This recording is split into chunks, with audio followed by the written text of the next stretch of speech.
This program is brought to you by Pussy Magnets. Put a midge on your friend with a pussy magnet. Welcome, my lovely lumps. Or should I say lovely labs? I'm so thrilled to have you here in the Labia Lounge. We're going to yarn about all things sexuality, womanhood, relationships, intimacy, holistic health, and everything in between. Your legs. Ooh, can't help myself.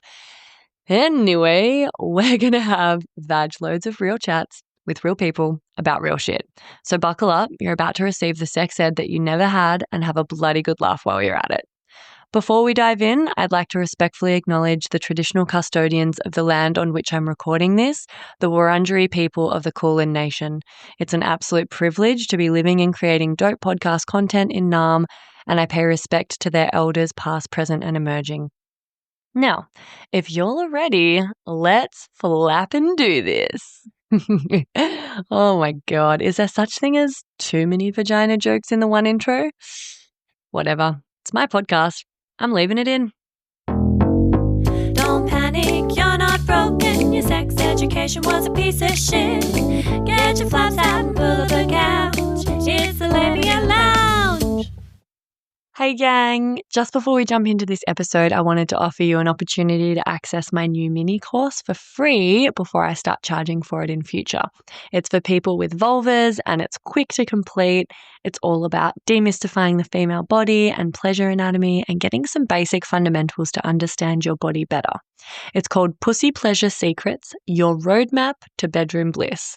You can grab it on the freebies page of my website or in the show notes. It's a great little free resource to kind of dip your toe in or act as a bit of a taster for my work. So if you've ever been curious about this sort of thing and you just don't know where to start, or you want a really quick, easy, accessible, non-threatening way to get the ball rolling and start working on this stuff, this is a great place to start.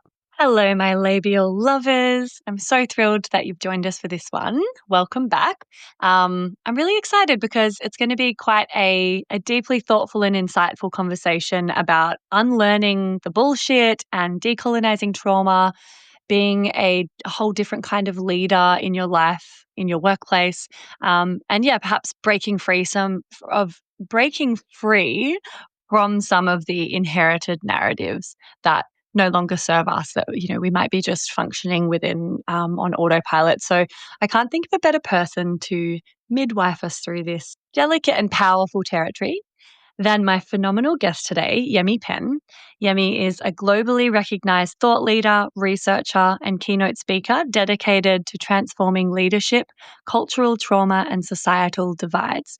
An engineer by profession and entrepreneur by passion, she has successfully built multiple businesses while challenging conventional narratives around resilience, power, and change.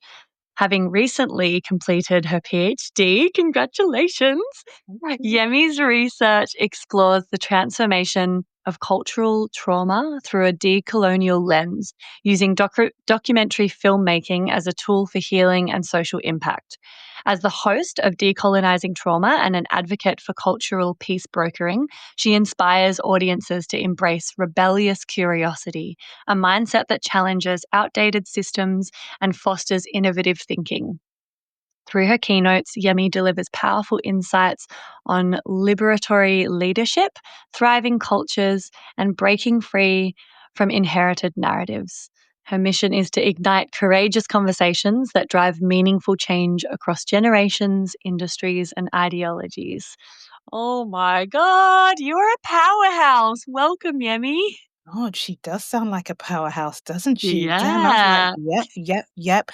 Thank you. Thank you for reading that with the vibration in your voice. Thank you for the work you do. I mean, it doesn't get any more rebellious than this, and yet it is the foundations of life. How wild that the very foundations of life is what we are calling rebellious acts. So I am here for it. Thank you for holding space for me and for being patient. Oh, pleasure, treasure.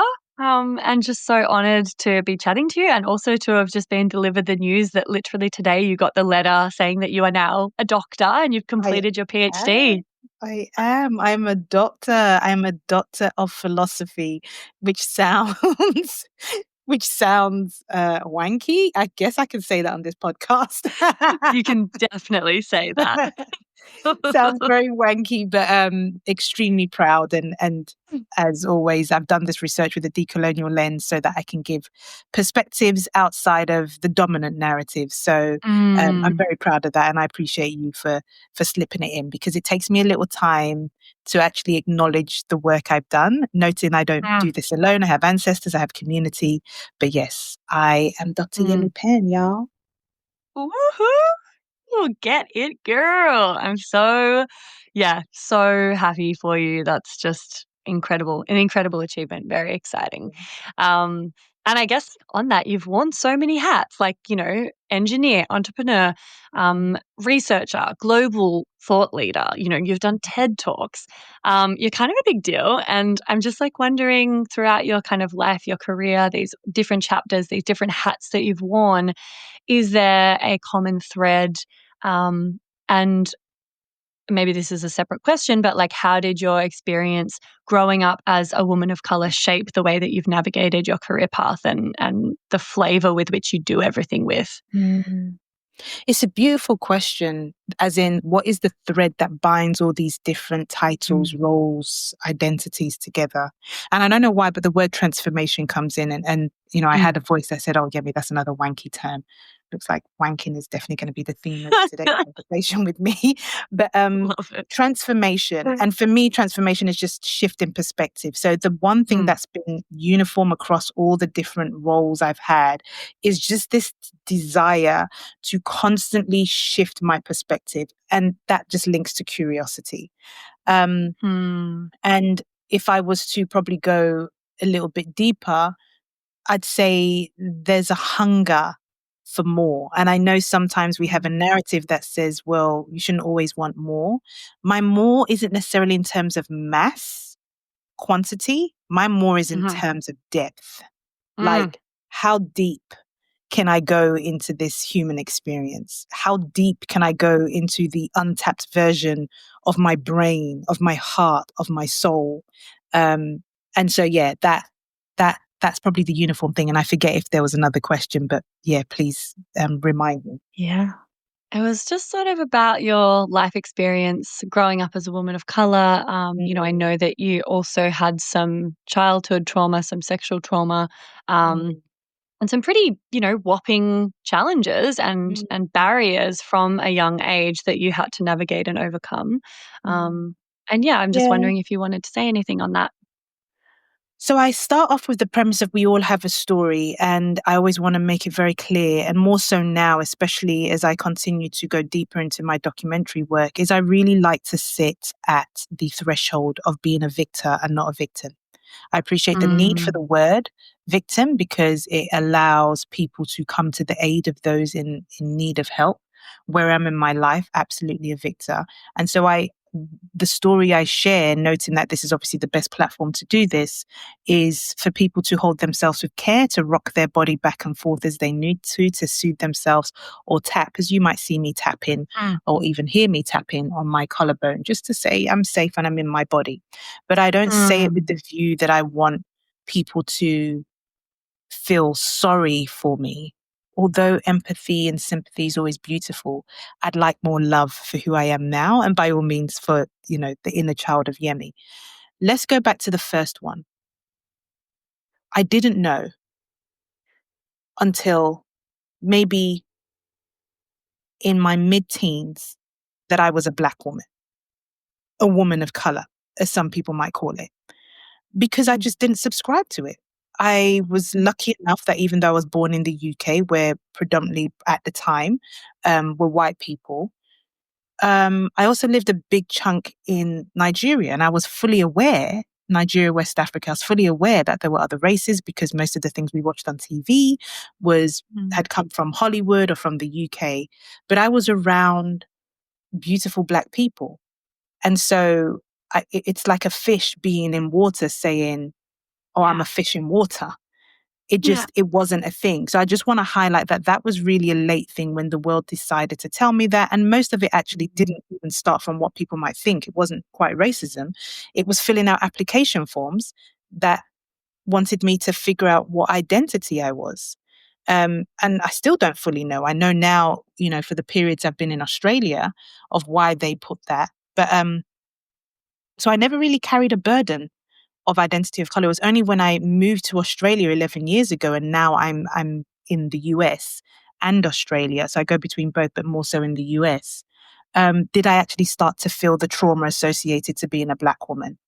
And it would be because of the history. I think the denial. I think the denial of the average everyday person who won't acknowledge or accept that they are on stolen, unceded lands and that they have built houses and lives on that. And that sounds heavy. Of course it does. Because It when is. you were born into this, right, you didn't know that this is what you inherited. And now you're all up in here telling me, oh, there are First Nations people. Like, I have empathy for the grief that's put there. But as a result of that denial, I've probably felt the brunt of different levels of racism in being a Black woman, and more so because of my children. So I guess I just want to name that was a delayed understanding. Now, if we go to the other form of trauma that I experienced as a child, was my uncle, who, can't remember how old he would have been, but he'd have been a grown-ass man. I think he's in his 60s now, so probably about 20 years older than me. A memory I have is must have been anywhere between 6 to 8, maybe 6 to 9. I think it happened a couple of times, but I have one memory, was him abusing his sexual power over me, what we call child sexual abuse. And it's funny because I just recorded some content following a conversation I had with a friend yesterday who said, who would we be had we not been sexually abused? Because I'm going through a body revolution in this moment. And there's a lot of dancing involved. And there's a lot of, I don't think a lot, there's some eroticism in there. There's some sensuality. And I still don't even know what those words mean. But I know there are not many safe places that I can say that without some harsh judgment. And so I don't know who I would be without that level of abuse. But I sure am enjoying who I'm becoming. And I still don't even think I've unlocked 30% of the sexual energy that would have been dimmed as a result of that abuse in my earlier years. So it's something I continue to explore. I don't think will end anytime soon. And I think what I'm most excited about is that I'm going to keep exploring and evolving in real time to a certain extent in front of the public eye. And I'm okay with that. Beautiful, beautiful answer. Yeah, I'd love to talk, like, while we're on the topic of trauma, about whether you've sort of noticed patterns of, I guess, like carrying and passing down cultural traumas, and what you mean by the phrase decolonizing trauma. Yeah, I know that's something that you are really passionate about and talk about a lot. And for those that don't really have much of a concept about what that is, like, what would you like to, I guess, educate us on? So just for my memory, I'm going to start with the decolonizing trauma and then what I've witnessed in terms of patterns of passing down. I just have to Great. repeat. Sorry, I have a habit of asking double-headed questions. I know. Well, girl, you are dealing with the perimenopausal, so the way my brain is just like holding on to absolutely necessary information. So decolonizing trauma. So I am sure there are lots of people's work that I have obviously referenced in my research and do my best to quote whenever I'm speaking. So the term decolonizing, the easiest way, which will not do it justice, is just giving a different perspective from the dominant narrative. A lot of us live in colonial worlds, especially when it comes to research, when it comes to what we think is the West, what we call first world countries. There is a dominant narrative. And, they usually say it tends to be those who dominated other cultures that tend to tell history. So most of the history that we are told, most of the stories we are told, most of the blueprints most of us are living out are with a colonized perspective. Now, when you hear the word colonize, it automatically sounds bad. and of course it's fucking bad. You took over a culture of people, either gave the impression that they didn't exist or assumed that whatever race or class you were was more supreme to that. FYI, I try to avoid using the word race because even with my research, I have someone who's Irish, lives in Australia, and I didn't know about the history of the Irish being colonized. The fact that we have history that shows no blacks, no dogs, no Irish. So color just continues to be a distraction. So decolonize is just saying, actually, what's an alternative narrative we can give on this? Like I've just given a slightly alternative one that, it wasn't just black and brown people that were colonized. There were white people. But the question is, when did Irish people become white? And we don't do that with shame or guilt, but with curiosity. And that's what decolonize is. Now, when I say decolonize and trauma, I'm saying I actually want to find out the traumatic things, the bad things, the events that happen that ruptured people, that changed people's lives. Why don't we look at it with a decolonized lens? Meaning, was it bad? Who was responsible for it? How did we respond? So I always like to understand the problem before coming with the solution, because and stay with me, and some of you listening to this might need to stop and pause and rewind. I haven't done a podcast in ages, so as you can see, I'm so hungry for this dialogue. Let's talk about trauma for a second, because we can automatically assume it's bad. I remember when I gave birth to my daughter 18 years ago.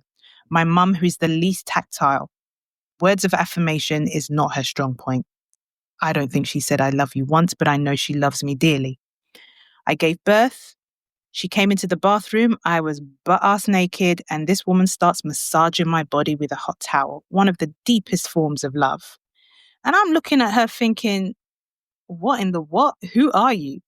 And I mustered up the courage to say, oh, what's going on here? Why are you doing this? And she said, don't you know that you and the baby have just gone through a very traumatic experience of giving birth? And this is what we do to just put the body back in and let it know it's nurtured and loved, right? And even though I didn't have the vocabulary and the language, she had used the word trauma associated with one of the best things I think I've ever experienced in my life, which is giving birth and having a child. So to decolonize trauma is actually also just to change the whole narrative and say, actually, are there some form of wisdom within the trauma we've experienced? So there was a lot in that you asked. And I know what the other part of the question was. I don't know if you wanted to pick on any of the other ones, but I do want to come back to the patterns and cycles I may have seen in what we call intergenerational trauma. Yeah, love that. Maybe, feel free to roll straight into that if you want to just, ride on that tip. I mean, well, I will say, firstly, gorgeous anecdote. I got goosebumps and I just felt quite emotional when you sort of talked about your mum giving you that really loving, soothing, regulating touch.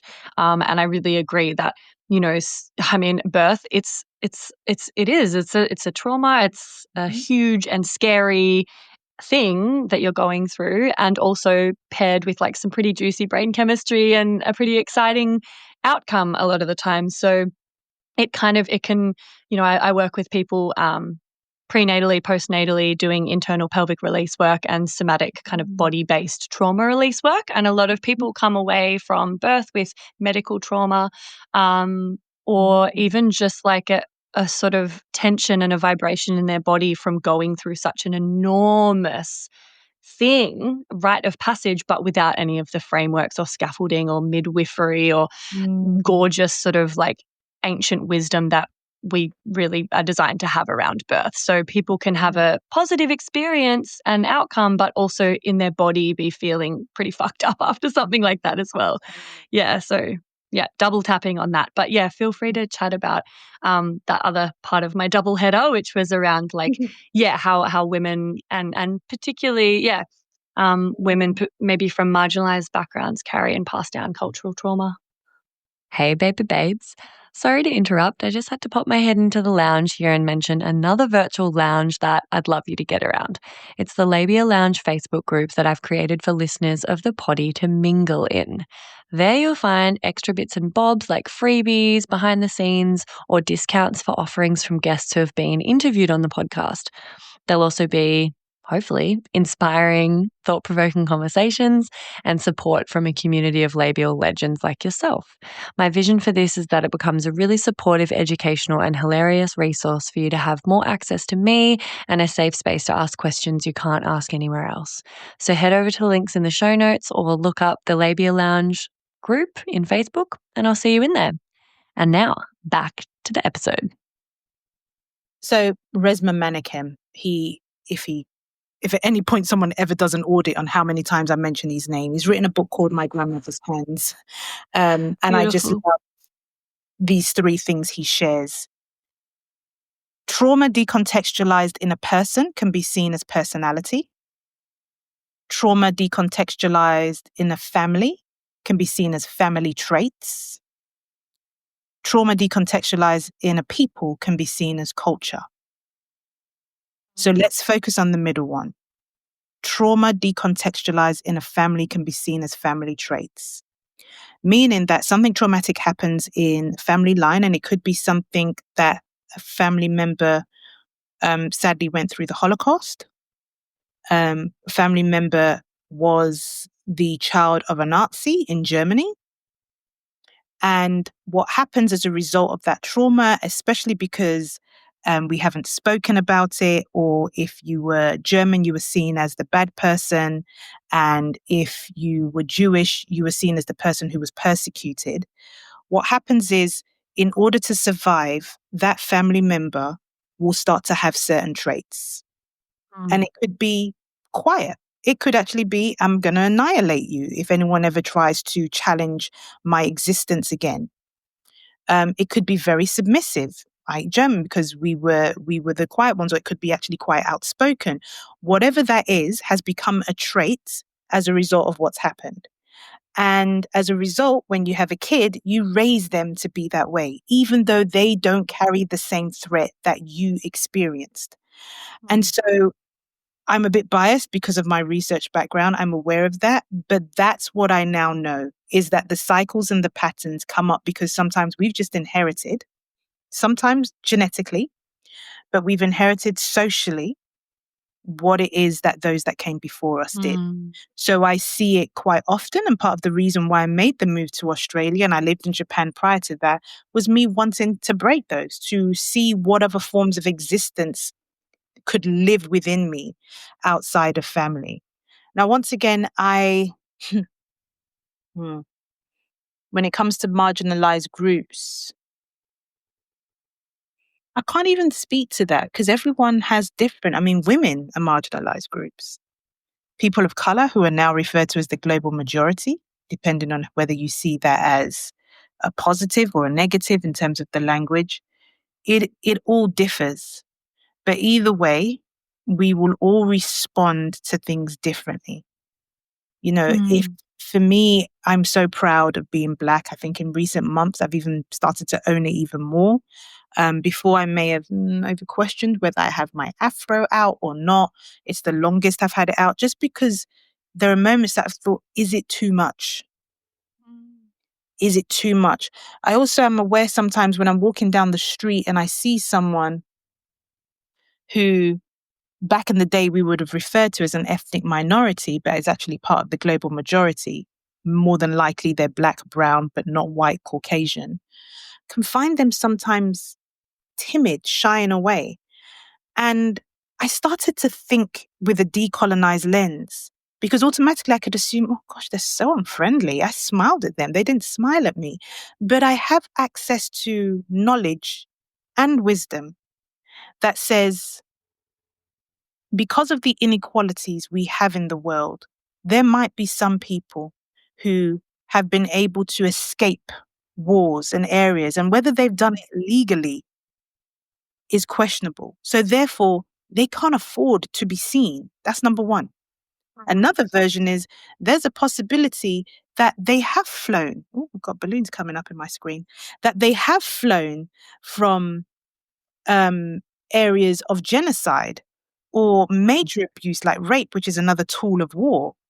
And therefore, it is important they are not seen so that they do not get harmed again.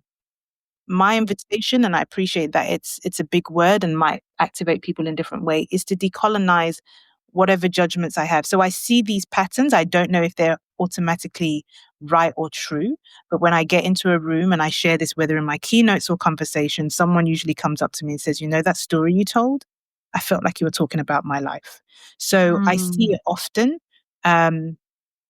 And my hope is that people just start getting a bit more curious about the traits that they think is who they are versus what they've inherited.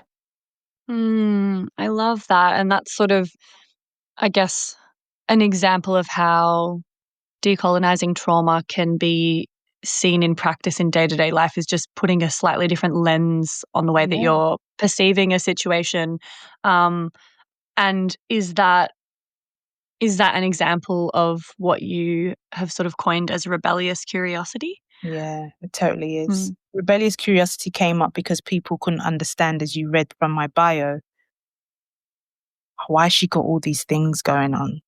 She's an engineer. She's opened a cafe, a gym, makes documentaries. She speaks. She's done research. Because they already have a belief that says you're meant to go to uni, study, and have this job for life. So there will be someone who says, does she know what she's doing? We don't know what to get her for. This idea of being a multi-dimensional human being still blows people's minds. Rebellious curiosity is get curious. And you know what? Start with you. Don't get curious about someone else or why your MP or your president or your mum or your partner isn't doing X, Y, Z. Be curious as to why what they're doing and what they're not doing is bothering you. That's the rebelliousness. So the rebellious curiosity came as a tagline on a true invitation to say, every time you are uncomfortable, every time you are jarred, every time you are agitated, get curious about you first. And that's where the rebelliousness is. That's cool. That's dope. I love that.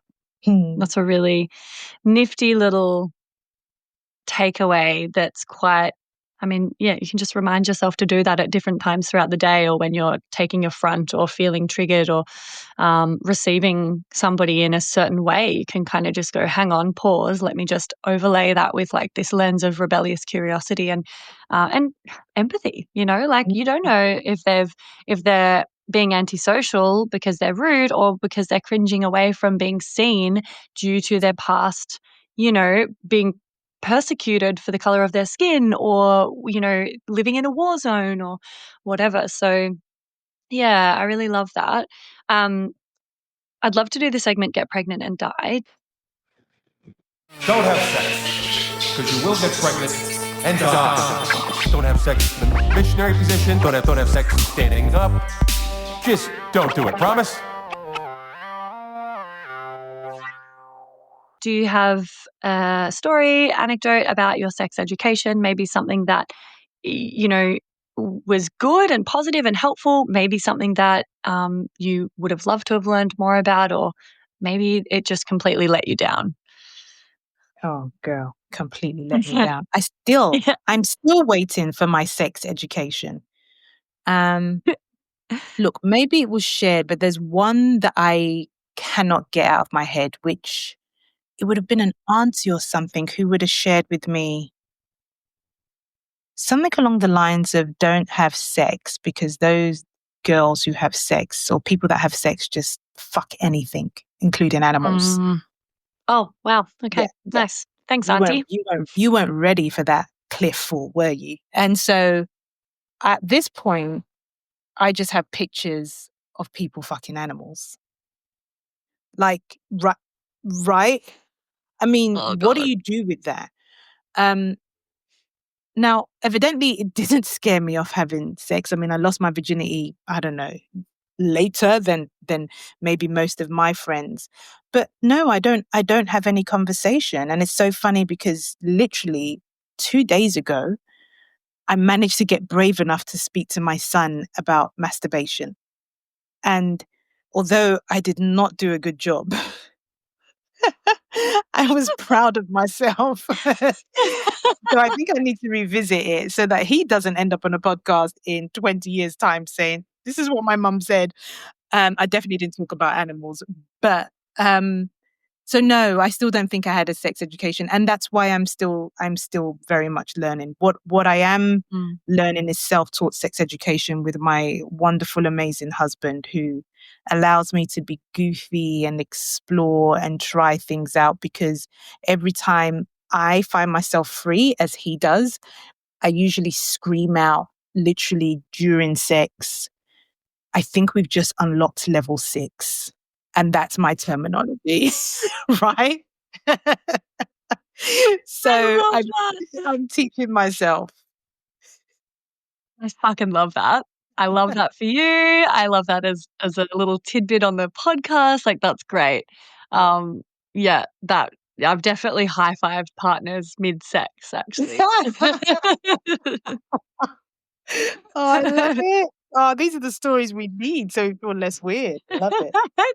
Totally. Yeah, well, good on you for talking to your son, and, you know, even though you might not have done it perfectly, there's such a beauty in just giving it a bash, and you've still done a lot better than the generation before you, and I think that that's the important thing, is we're sort of breaking cycles here, and trying to approach it in a way that at least doesn't, you know, have him winding up thinking that if he has sex, he's going to turn into someone that fucks animals. So Yeah, I think I you're know. killing it.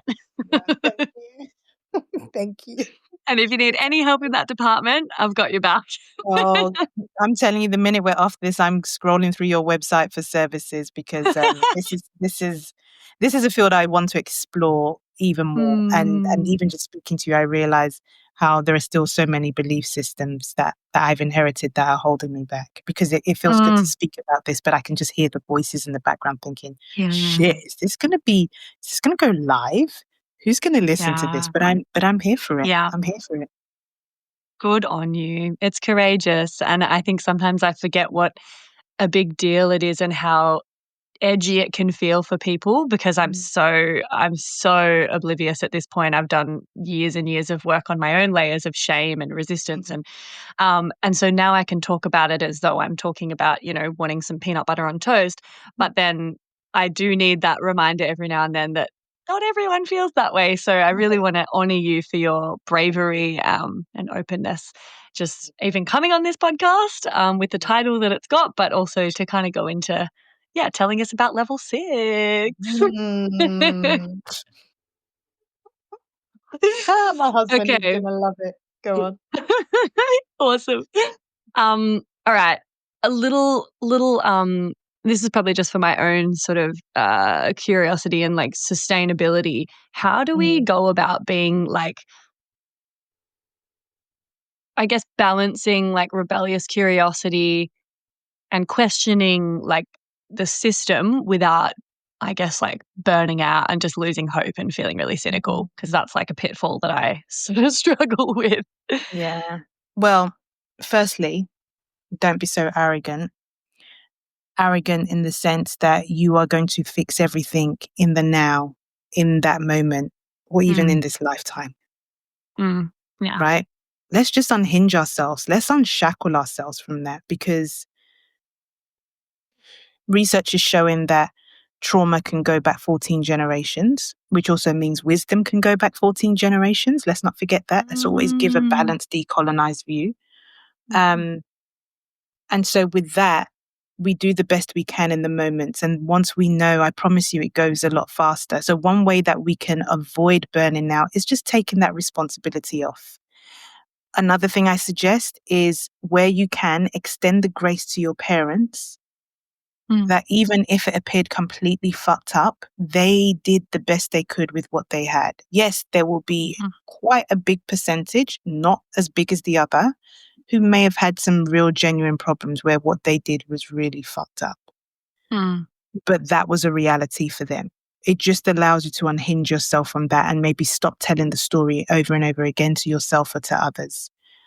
Another way to avoid the burnout, especially with the rebellious curiosity, knowing that it can be never ending, is just go to sleep, meditate more, and rely on community. No, like for real. Like I've done Yeah. ayahuasca, the plant medicine, and one of the nights I drank the plant medicine, usually because I'm so curious, I always have questions. Why is Russia invading Ukraine? Why is this happening? Like I'm asking and I'm getting mass consciousness and a form of intelligence that I know I'm part of that's just giving me responses and I'm loving it. But one of these nights, Mama Aya, as I call her, Yeah. the wisdom, the medicine, she was like, bitch, go to sleep. She just knocked me out. I'm not a drinker. I've never taken too much. And she was just like, we love that you have all these questions, but just chill. I couldn't do anything. I was just hearing the music. I was hearing some other people going through their journey. Every now and again, I was just like laughing, thinking, wow, I'm having no experience at all. So the invitation is to just chill the fuck out. Yeah. And let somebody else do it. You know, there's a whole thing, especially in America, but I'm sure it will also count for other Western countries, of Black women in particular sitting the fuck down. Because especially when it comes to activism, when it comes to Mhm. catering for people outside of our communities, we have always borne the brunt of it and not always necessarily being seen. And we have. And so especially when America went through what it went through with its recent elections, and not necessarily who's been elected, because history's going to do that. He may or may not be doing a good job or a bad job or whatever it is. It was how it was done. It was the hate that has come through as a result of all these different things. A group of Black women who are not a monolith, but there are some cultural traits, just said, okay, we're going to chill now, because we've been trying to bring community together. As a Black people who, yes, have had their own internal community issues, have been able to move on and forgive, once again, they're not a monolith, white people who have either been part of mass racism or actually done nothing about it.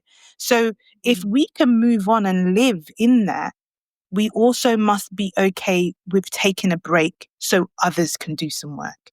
And that's another big part of rebellious curiosity, is that you don't always have to be rah-rah, but we do ask everyone to do their fair share and take breaks when they can. I love that. And I love that Mama Aya just was like, girl, can you just chill the Yeah, fuck out and integrate yeah. for a second? And yeah, just regulate, Yeah, just be. You've done exactly. enough. Yeah, exactly that. Yeah. Yeah, yeah. So, what are some common inherited narratives that are, potentially quite largely unconscious for a lot of people, and some little action steps for sort of unhooking ourselves from those, or um, breaking free enough to be aware of them and choose whether we want to play into them or whether we want to, Mm. you know, This one's not new, but the reason why I say it is because I don't think people know it's what's underlying. So I'm just going to go straight for the yeah, jugular. It's the worthiness one. It's I'm not worthy. But the thing is, you'll probably find, and this is just my own percentage, maybe based on my research, probably find about 80 to 90% who'd be like, yeah, no, I know I'm worthy. But then they see a job they want to apply for, but they're like, oh, no, I can't do that because I don't meet 100% of the thing. mm-hmm. Or the person who really wants a relationship but keeps on saying, why can't I find anyone? Why can't I find anyone who would give me what I want and what I need? It's linked to worthiness. So it's really, and I'm talking to myself, when you were reading my bio, my lesson there, so when you say what can we do, was to sit in it, was to see if I could avoid pulling any faces that was trying to shirk it away. I did a keynote a couple of months ago, and it was for a group of women working in banking. And I actually played a song by India Ari, which was about worthy. The song was 2 minutes and 38 seconds long. I wanted all the women to stand up, including the men, so they could hold space. And the lyrics are beautiful. Talking whether it's a penny on the ground, it still has its worth. And you could see the cringe in some of the faces. Now, I was okay. I was doing pretty good up until I got to about 1 minute and 50 seconds. And I was like, Yemi, what in the actual fuck are you doing? Are you really playing a song for people to look into each other's eyes and acknowledge? And I thought, and the theme of that keynote was taking up space. And I'm like, if we can't just acknowledge these amazing lyrics for the next 2 minutes and 45 seconds, how are you going to take up space? Mm-hmm. So Mm-hmm. the reoccurring trait is the worthiness. I do think it's ongoing work. I don't think it needs to take 14 generations to correct, but it does require you to see the cycles and patterns that come up. So if you find yourself saying, why do I never have a manager who's really great? Or why do I always find a boyfriend or a girlfriend or a partner who's a narcissist? Whatever you find yourself saying on repeat at some point is linked to worth. Get curious as to when you made up that decision that you weren't worthy of either going continuously into those narcissistic relationships or attracting people. And this isn't about blame, but just getting curious. And then, start getting unreasonable with creating different narratives. Excuse this quick interruption. I'm shamelessly seeking reviews and 5-star ratings for the potty because, as I'm sure you've noticed by now, it's pretty fab. And the more people who get to hear it, the more people I can help with it. Reviews and ratings actually do make a big difference to this little independent podcaster. And it's really easy to just quickly show your support by taking that simple act of either leaving 5 stars for the show on Spotify or, even better, writing a written review and leaving 5 stars over on Apple Podcasts. Or if you're a real overachiever, you can do them both. That would be mad. If you're writing a review, though, just be sure to use G-rated words because despite the fact that this is a podcast about sexuality, words like sex can be censored and your review won't make it through the gates. Lame. Anyway, I would personally recommend doing that right now while you remember, just to get on top of it and let me know you're with me on this journey. Thanks, gang. Enjoy the rest of the epi. I love that you went to do a keynote around taking up space, and then in the process of trying to play the song, you even felt like, oh shit, this is too much, and and that's just such a perfect example of why we need to be working on this stuff. It's so deeply ingrained, especially as someone who's been socialized as a woman, like to not take up space. Mm-hmm. It's crazy. That one keeps rearing its head no matter how much work I do. And obviously it's an ongoing journey and it's non-linear, and I'm in a really good place with it compared to where I once was. And it can still pop up in unexpected moments and kind of catch me off guard. And I'll be like, oh, wow, okay, I see that. I see that part of me that, At least you're doing it. I mean, I know it's rough, but the biggest one is when we notice it in us. And if I just stray a little bit, but I'm getting it as a download. I know that one of my safety mechanisms is to build up walls and just cut the relationship. Mm-hmm. And in a relationship recently, I was like, okay, I could feel the walls coming up. But if we can be aware, if we can be conscious to the repeat patterns. And I kept on, there's a song which says, stay open, won't you? And I just kept on singing it over and over again, because I have enough data to know that this relationship is one I love and one I want to have for as long as I'm alive.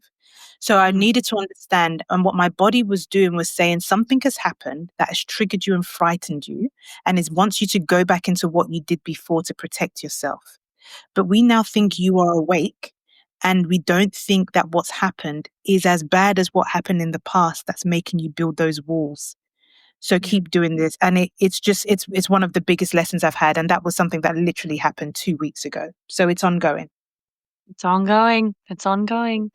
And it's important to take stock and reflect on how far we've come, because it can be a bit confronting when you are faced with a bit of a barrier, or you kind of go, oh, geez, I thought I was past that. I thought I'd learned that lesson. I thought I'd overcome that. But it's not linear, and it's so important to kind of give ourselves credit and acknowledge that these things are very insidious and they're very deep-seated, and they can find little nooks and crannies to hide out and rear their ugly head. And that's an opportunity to continue doing the work on that. And it gets a bit easier each time. Totally. I'd love to talk a little bit about liberatory leadership, because I know that's something that you're passionate about. And I'm sort of thinking for, listeners just day to day, how that could look in like a regular average person's life. And also maybe for those listenings that are in positions of power or leaders who have a lot of influence.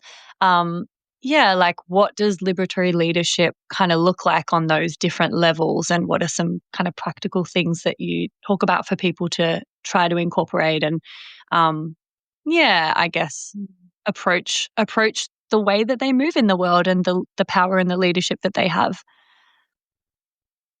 I put a post up. You can see my world seems to revolve around posting on social media. I put a post up on LinkedIn about, should we trust leaders who aren't authentic? And it was probably a bit harsh because I didn't share the empathy I have as to why. Because when they say bring your whole self to work, they don't really mean that. They mean don't talk about X, Y, Z, even if this is your natural personality. And it's rough, and we're dealing with different generations. But liberatory leadership is you've managed to liberate yourself from the shackles of what society said you should be. And you've done so much of that and continue to do it that you are leading by example. That you almost don't really need to say much words of wisdom or to pep people up because you are that. So it sounds like bigger set of words than it is, but that's what liberatory leadership is that you've managed to liberate yourself from stories and beliefs that are limiting. You also manage to acknowledge, name the traumas that have you leading in either a toxic or non-thriving way. There's a lot in that. It's a big ask. And for someone who wants to lead people and therefore be classified as a leader, it is required. It's the reason why I think any president or prime minister of any country needs to go through multiple rounds of ayahuasca. And that's what I'm saying. That's what I'm offering, because until you look at the shadows that exist in you, you will keep bleeding your pain on others. Preach. Yeah. I've often thought about what would happen if like Trump did ayahuasca. And I think I feel like there's only so much plant medicine can do for people who actually have narcissistic personality disorders and things like that.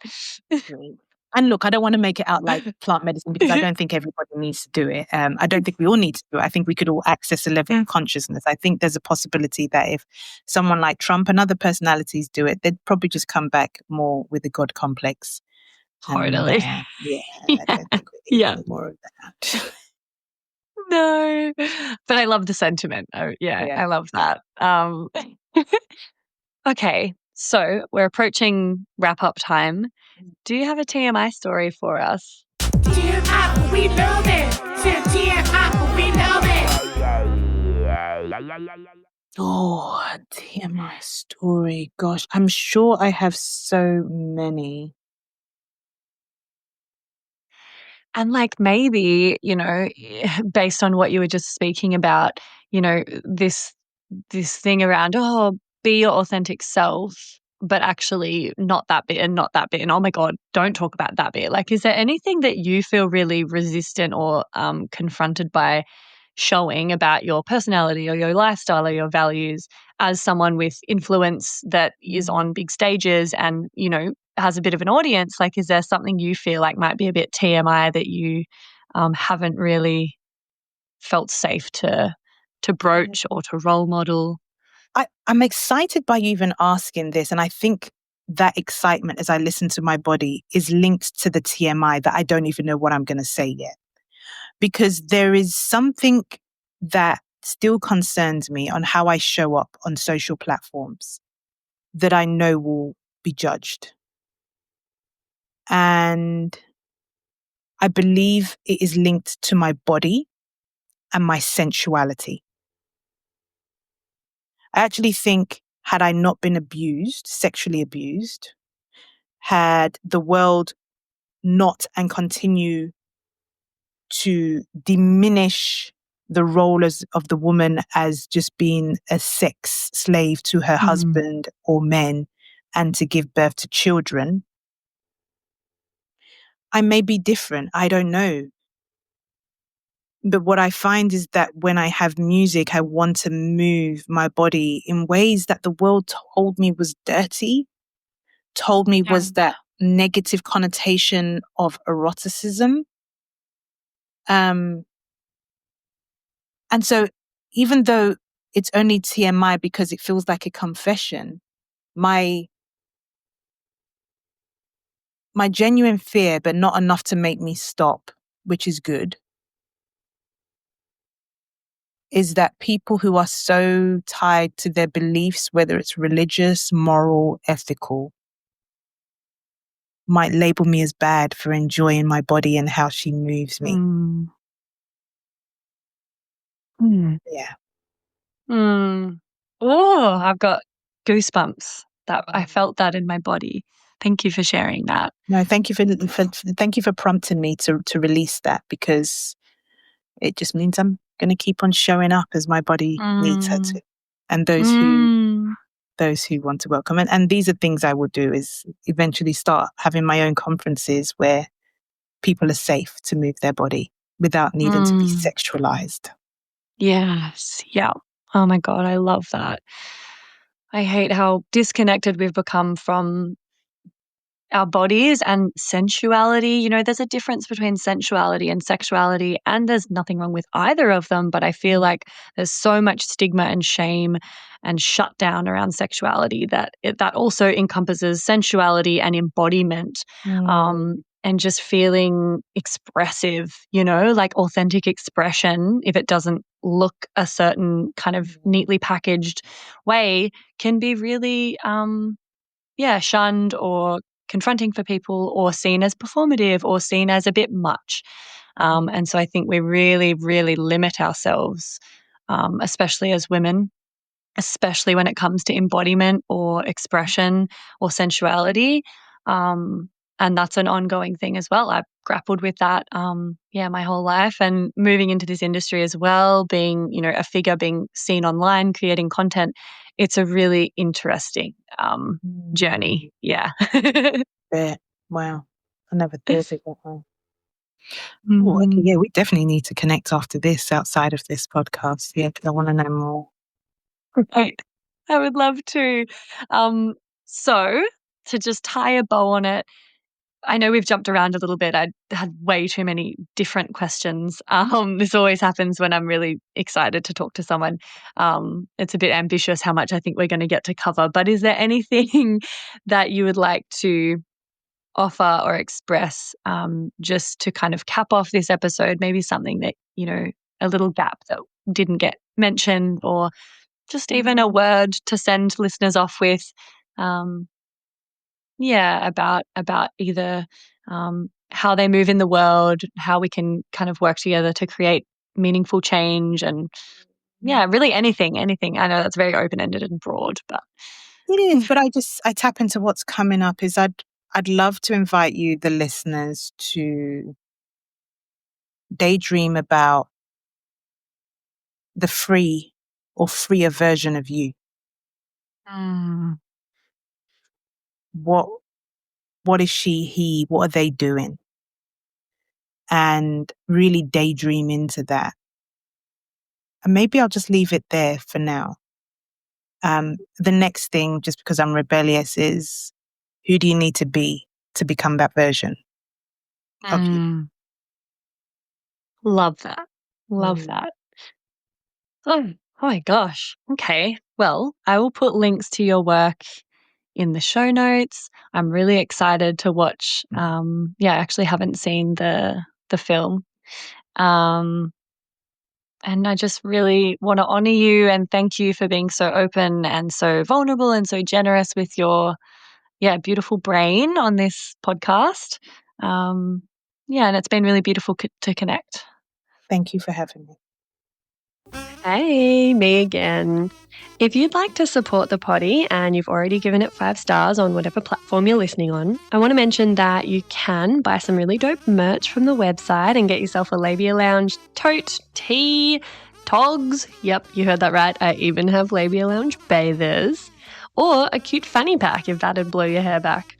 So if fashion isn't your passion though, you can donate to my Buy Me a Coffee donation page, which is actually called Buy Me a Soy Chai Latte, because I'll be the first to admit I'm a bit of a Melbourne cafe tosser like that. And yes, that is my coffee order. You can do a once-off donation or an ongoing membership and sponsor me for as little as 3 fat ones a month. And I also offer one-on-one coaching and online courses that'll help you level up your sex life and relationship with yourself and others in a really big way. So every bit helps, because it ain't cheap to put out a sweet podcast into the world every week out of my own pocket. So I will be undyingly grateful if you support me and my biz financially in any of these ways. And if you like, I'll even give you a mental BJ with my mind from the lounge itself. Saucy. I'll pop the links in the show notes. Thank you. Later. And that's it, darling hearts. Thanks for stopping by the Labia Lounge. Your bum groove in the couch will be right where you left it, just waiting for you to sink back in for some more double L action next time. If you'd be a dear and subscribe, share this episode, or leave a review on iTunes, then you can pat yourself on the snatch, because that's a downright act of sex-positive feminist activism, and you'd be supporting my vision to educate, empower, demystify, and destigmatize with this here podcast. I'm also always open to feedback, topic ideas that you'd love to hear covered, questions or guest suggestions, so feel free to get in touch via my website or over on Insta. You can also send me in TMI stories to be shared anonymously on the pod. My handle is FreyaGraff_the Labia Lounge. If my account hasn't been deleted for being too sex positive, which, is always a possibility with censorship. But just in case the chronic censorship finally does obliterate my social channels, I'd highly recommend going and joining my mailing list and snagging yourself some fun freebies for the trouble at www.freyagraff.com/freebies. Anyway, later, labial legends. See you next time.